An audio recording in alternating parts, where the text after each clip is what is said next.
이 말씀 가운데 제가 이 말씀을 묵상하면서 때가 굉장히 중요하구나. 때, 우리 모두 다 과거를 돌아보면은 내가 그때 그랬을 걸.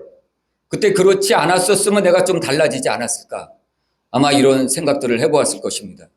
저도 지금 삶을 되돌아보니까 제가 대입 볼 때 이과를 갔거든요. 전자공학과를 공과를 지원했었어요. 근데 지금 생각해 보면 내가 그때 신학을 했었으면 어땠을까 하는 이런 아쉬움이 남기도 합니다. 아마 여러분들도 삶을 되돌아보면은 아마 이런 생각들이 있을 거예요. 내가 그때 그랬으면, 내가 그 사람에게 그때 그 말을 했었으면 아마 더 큰 은혜가 있지 않았을까. 아마 그 사람이 영원히 살았을지 않았을까. 아마 이런 생각들을 해보았을 것입니다. 자, 오늘 지혜가 부를 때 여러분들은 이때를 놓치면 안 됩니다. 지혜가 부를 때 돌이켜 지혜에게로 돌아가야 됩니다. 오늘 본문 말씀은 지혜에게 돌아가라 라고 말씀하십니다. 그 지혜가 부를 때 그때가 얼마나 중요할까요? 얼마나 중요한지 오늘 본문 말씀 28절에도 보면 그들이 주님을 지혜를 부름에도 불구하고 지혜가 대답하지 않고 또 그들이 지혜를 찾음에도 불구하고 지혜가 만나주지 않았다라고 얘기하고 있습니다. 즉 때가 가면은 지혜도 떠나간다라는 얘기예요. 오늘 우리의 삶은 이때가 지나가면 또 오겠지. 오늘 우리가 예배 안 드리면은 다음 주에 드리면 되겠지. 오늘 우리가 함께 밥을 먹고 사랑을 나누고 교제하지 않으면 다음 주에 또 그렇게 하면 되겠지. 하지만 지혜는 말하기를 오늘 이때 지혜가 부를 때 우리가 서로 사랑할 때 우리가 함께 나눌 때 이때가 너무나도 중요한 순간이다라고 말씀하고 있는 것입니다. 자, 그렇다면 오늘 이 본문을 통해서 과연 그렇다면 지혜가 무엇일까? 지혜가 무엇이라고 생각합니까? 아마 여러분들 나름대로 다 지혜에 대해서 생각하고 있을 것입니다. 뭔가 명철한 것, 어떤 문제에 부딪혔을 때 뭔가 잘 해결해내는 것, 아마 이렇게 나름대로의 생각들을 갖고 있을 것입니다. 근데 오늘 본문 말씀 성경이 얘기하는 지혜는 사실 그런 지혜의 의미도 어느 정도 포함하고 있겠지만은 그보다 더 폭넓은 의미가 다르다는 것입니다. 자, 그렇다면 오늘 본문 말씀 또 성경이 얘기하는 지혜는 무엇일까요? 우리 성경을 한번 찾아볼까요? 이사야 11장을 한번 찾아보죠.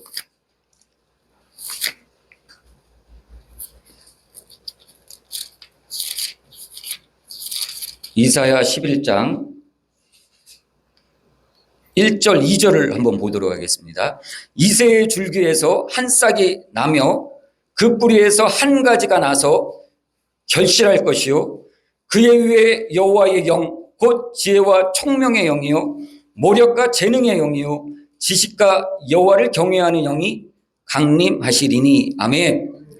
자, 이사야 11장 1절에 보면 이새의 뿌리에서 한 싹이 나왔다라고 얘기하고 있죠.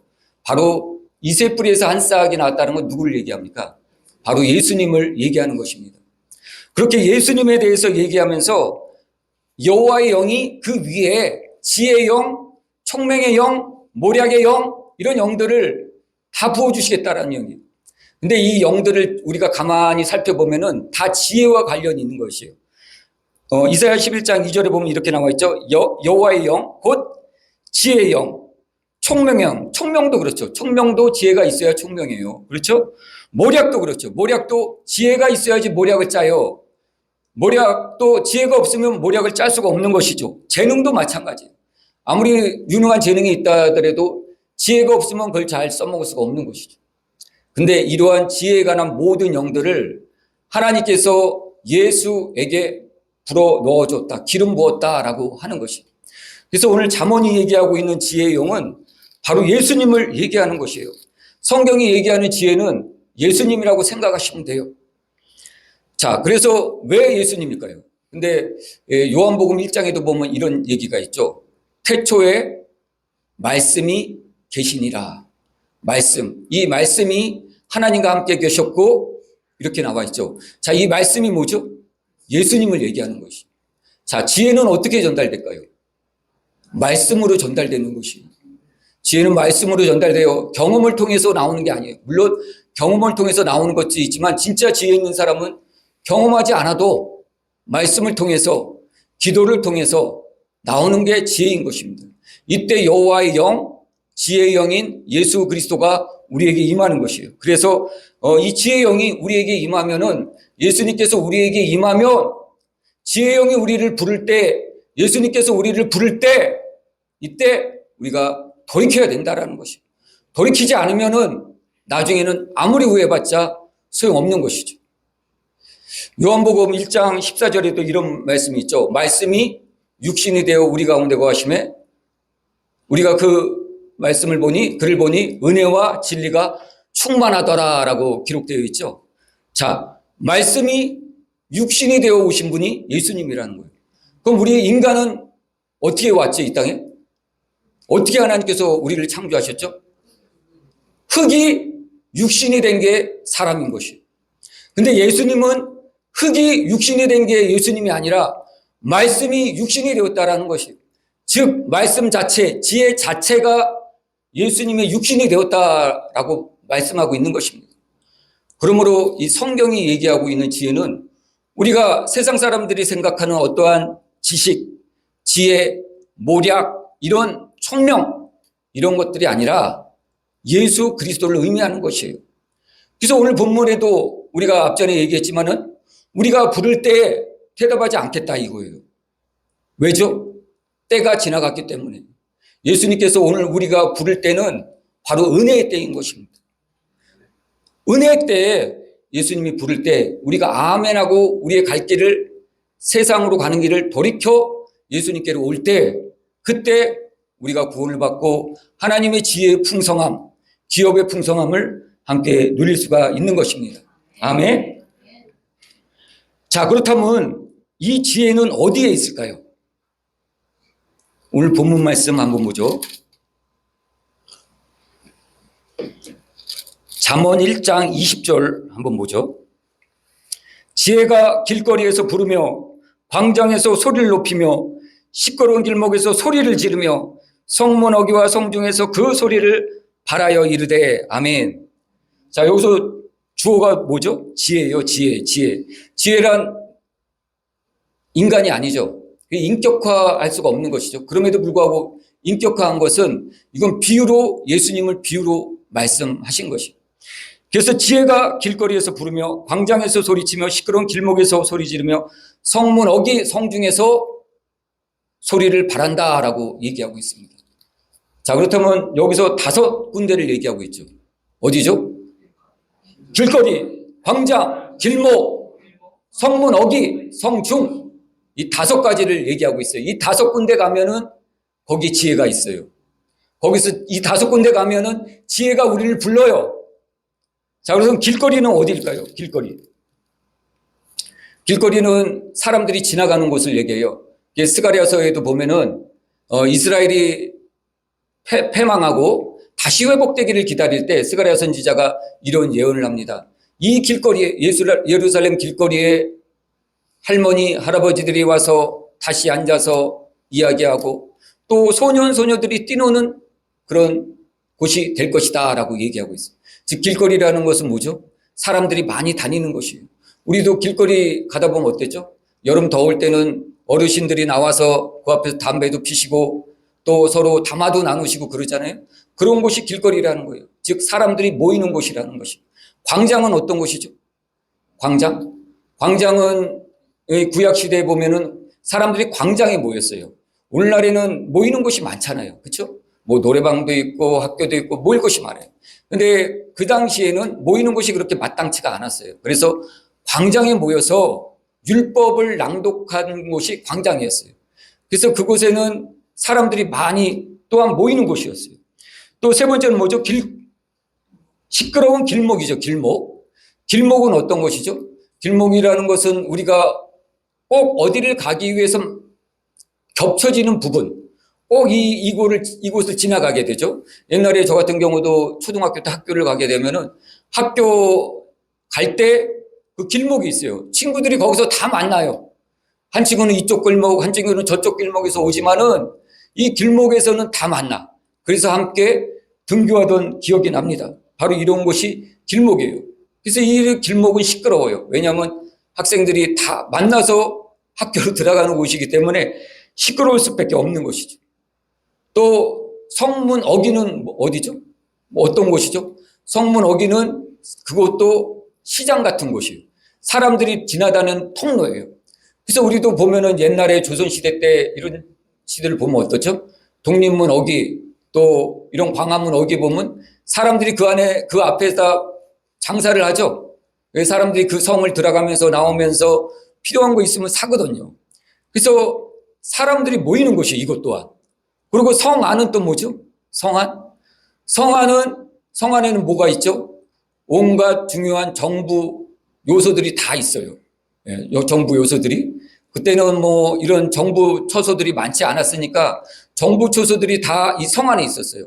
임금이 사는 것도 성안이었고 또 각종 부서가 있는 것도 성안이었어요. 우리나라도 그렇잖아요. 처음에는 서울에 모든 게 다 있었죠. 지금은 인구가 늘고 또 문화가 발달하고 사회가 발달하면서 정부 부처도 각각 여러 곳으로 흩어지기 시작했지만은 옛날에는 성안은 사람들이 어떤 공적인 업무 또 여러 가지 업무를 위해서 모이는 곳이 이 성안이었다라는 것이. 그래서 지혜가 있는 곳은 어디죠? 이렇게 사람들이 많은 곳, 사람들이 모이는 곳이 바로 지혜가 부르는 곳이에요. 지혜가 부르지 않는 곳은 어떤 곳이죠? 음침한 곳, 어두운 곳. 옛날에 우리 친구들끼리 여러분들 담배 필 때 어떻게 하게 담배 폈죠? 야, 나와 하면서 학교 뒷골목, 학교 뒤로 가서 담배 폈죠. 그렇죠? 예. 바로 이렇게 음침한 곳. 또 음란문 볼 때 어떻게 봐요? 뭐 이렇게 탁 펴놓고서 봐요? 음침한 곳 가서 봐요. 음침한 곳. 이런 곳에는 지혜가 없다라는 얘기예요. 지혜가 없어요. 근데 지혜는 이렇게 사람들이 많이 모이는 곳에 있다라는 것이죠. 예수님께서는 어디서 말씀을 전하셨죠? 예수님께서 말씀 전하신 곳을 보면은 어기, 그 부둣가에서 말씀을 전하셨어요. 부둣가에서 제자들 만나서 배를 약간 띄워놓고 거기서 말씀을 전하셨어요.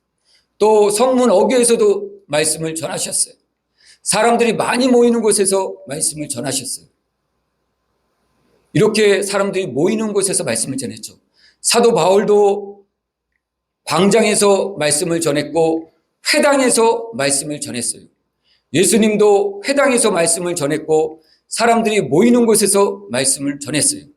바로 이곳이 지혜가 있는 곳이고 여러분들이 지혜를 들을 수 있는 곳이에요. 바로 이런 곳에서 예수님께서 여러분들을 부르시는 것이에요. 이렇게 부를 때 여러분들은 여러분들이 가는 삶을 돌아서 예수님께로 향해야 된다는 것입니다. 이럴 때 우리는 지혜의 음성을 들을 수가 있는 것입니다. 자, 그렇다면 이 부르심에 누구를 불렀을까요? 누구를 불렀고 또 어떻게 불렀을까요? 오늘 본문 말씀 또 보죠. 22절, 잠언 1장 22절. 어리석은 자들은 어리석음을 좋아하고 거만한 자들은 거만을 기뻐하며 미련한 자들은 지식을 미워하니 어느 때까지 하겠느냐, 이렇게 되어 있죠. 자, 예수님께서 복음을 전파하실 때 누구에게 전파했을까요? 모두에게 전파를 했어요. 남녀노소, 빈부격차, 또 권력이 있건 없건 모두에게 복음을 전파했어요. 지혜는 사람이 모이는 곳이라면 누구에게나 다 전파가 돼요. 누구나 다 들을 수가 있어요. 그런데 이 지혜를 듣고 예수님의 음성을 듣고도 대답지 않고 돌이키지 않는 사람들이 있다라는 것이. 그 부류를 오늘 성경은 세 부류로 얘기하고 있어요. 첫째는 뭐죠? 어리석은 자. 두 번째는 뭐죠? 거만한 자. 세 번째는 미련한 자. 이들은 우리 모두 다 복음을 듣고 있는데 복음을 듣고 있지 않다라고 얘기하고 있는 것입니다. 어리석은 자는 어떤 사람을 어리석다라고 그러죠? 영어 성경을 보니까 foolish, 바보라고 나와 있어요. 바보. 근데 미련한 자는 또 뭐죠? 미련한 자도 바보인데 어리석은 것보다 더 강한 게 미련한 것이에요. 그래서 미련하다는 것을 사전에 찾아보니까 어리석은 거에서 플러스 더 안 좋은 게 미련한 것이에요. 그래서 제가 이 말씀을 가만히 묵상하면서 어리석고 거만하고 미련한 것을 한번 정의를 내려보자. 그래서 정의를 내렸는데 어떻게 여러분들이 이해하기 쉽게 수학 공식으로 제가 좀 만들어 봤어요. 자, 잘 들어보세요. 어리석음 플러스 거만 이꼴 미련한 자라고 생각하시면 돼요. 네. 그러니까 어리석은 거에 사람이 거만까지 하면 그건 아주 미련한 것이에요. 결국은 아무리 옆에서 지혜 있는 말을 해도 듣지 않는다라는 거예요. 하물며 세상의 지혜를 얘기해도 들어가지 않는데 하물며 예수님의 복음, 예수님의 생명이 들어가겠습니까? 안 들어간다라는 얘기예요. 그래서 이렇게 안 들어갈 때 주님께서 어떠시겠어요? 하나님께서 굉장히 답답하시겠죠? 답답하시겠죠. 예. 이들이 얼마나 안 들었는지 오늘 본문 말씀 한번 보죠. 잠언 1장 24절 내가 불렀으나 너희가 듣기 싫어하였고 내가 손을 폈으나 돌아보는 자가 없었고 도리어 나의 교훈을 멸시하며 나의 책망을 받지 아니하였도다. 자, 지혜가 불렀어요. 또 손을 폈어요. 지혜가 교훈을 줬어요. 지혜가 책망을 줬어요. 그럼에도 돌아보지 않았다. 그럼에도 돌아오지 않았다라고 얘기하고 있는 것이에요. 어떤 사람들이요? 어리석은 자, 거만한 자, 미련한 자. 우리는 어리석은 자가 되지 말아야 되겠습니다. 거만한 자가 되지 말아야 되겠습니다. 미련한 자가 되지 말아야 되겠습니다. 주님께서 부르실 때 아멘하고 돌아서야 될 것입니다. 자, 이렇게 했을 때 그 결과는 어떨까요? 그 결과가 이제 뒤에 쭉 나와요. 27절입니다. 너희의 두려움이 광풍같이 임하겠고 너희의 재앙이 폭풍같이 이르겠고 너희에게 근심과 슬픔이 임하리라. 아멘. 자, 이런 결과가 임하면은 보통 사람들이 어떻게 하죠? 이스라엘 역사에도 우리 역사에도 계속 나오죠. 사람들이 이런 환난, 고통, 두려움, 어려움을 당할 때는 누굴 찾죠? 하나님을 찾아요. 하나님. 그런데 놀랍게도 우리는 언제나 우리가 하나님을 부르면 하나님께서 응답하실 줄 알았는데 오늘 본문 말씀 한번 보죠. 잠언 1장 28절 그때 너희가 나를 부르리라. 그래도 내가 대답하지 아니하겠고 부지런히 나를 찾으리라. 그래도 나를 만나지 못하리라. 자, 그때 되면 열심히 주님을 찾고 열심히 주님을 만나달라고 하지만은 주님께서 대답하지 않겠다라는 것이. 주님께서 만나주지 않겠다라는 것이. 왜죠? 왜 그럴까요? 그때는 은혜의 시대가 지나갔기 때문에 주님께서 대답하지 않겠다라는 것입니다. 지금은 무슨 시대죠? 성령의 시대이고 은혜의 시대인 것입니다. 여러분들이 은혜의 시대에 태어난 것을 굉장히 감사해야 돼요.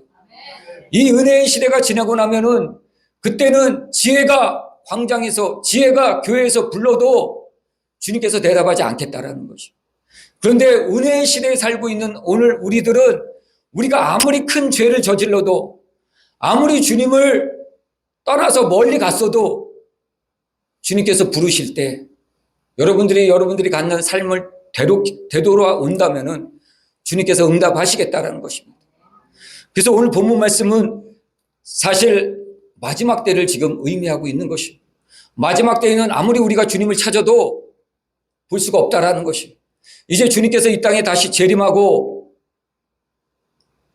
모든 사람들이 들림받고 그 남은 사람들에게 있을 그 고난과 또 저 무저갱으로 들어가 있을 사람들에게는 주님께서 더 이상 응답하지 않겠다라고 하는 것입니다. 여러분 잘 아시겠지만은 마태복음 25장에 보면은 슬기로운 5 처녀와 또 미련한 5 처녀 이야기가 나오죠. 네. 이들 다 교회에 있던 5명의 처녀들이고 5명의 처녀들인 것입니다. 이들 모두 다 신랑을 맞을 준비를 하듯이 주님 맞을 준비를 했던 사람들이에요. 근데 부족한 게 있었어요. 부족한 게, 이 부족함이 어디에서부터 나왔냐면 미련한 것에부터 나왔다라는 것이에요. 미련한 것부터. 주님께서 오신다, 다시 오신다, 다시 오신다 하는 이 말씀을 듣지 않은 것이에요. 돌이키지 않은 것이에요. 그래서 슬기로운 다섯 처녀는 등불을 준비하고 플러스 기름까지 준비했는데, 이 미련한 다섯 처녀들은 촛불은 준비했지만은 기름을 넉넉하게 준비 안 했던 것이에요. 그래서 오늘 우리에게도 주는 교훈이 바로 이런 것입니다. 우리는 미련한 다섯 처녀가 되지 말아야 되는 것입니다. 이왕 교회에 나온 것 뭐가 답답해서 세상에 한 발, 교회에 한 발 내딛고 있겠습니까? 미련한 다섯 처녀는 바로 이런 사람을 얘기하는 것이에요.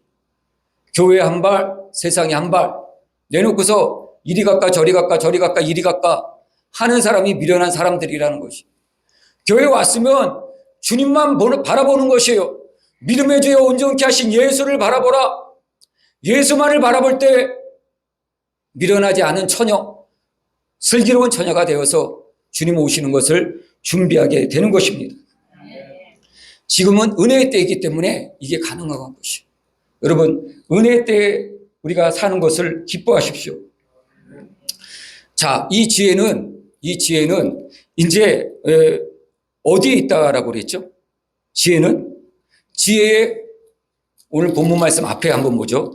잠언 1장 7절이죠. 여호와를 경외하는 것이 지식의 근본이거늘 미련한 자는 지혜와 훈계를 멸시하느니라 라고 되어 있죠. 자, 이 지혜의 근본, 지혜의 시작이 어디에 있다고요? 여호와를 경외하는 거에 있다라는 것입니다. 자, 그렇다면 지혜의 온전함은 어디에 있을까요? 지혜의 온전함.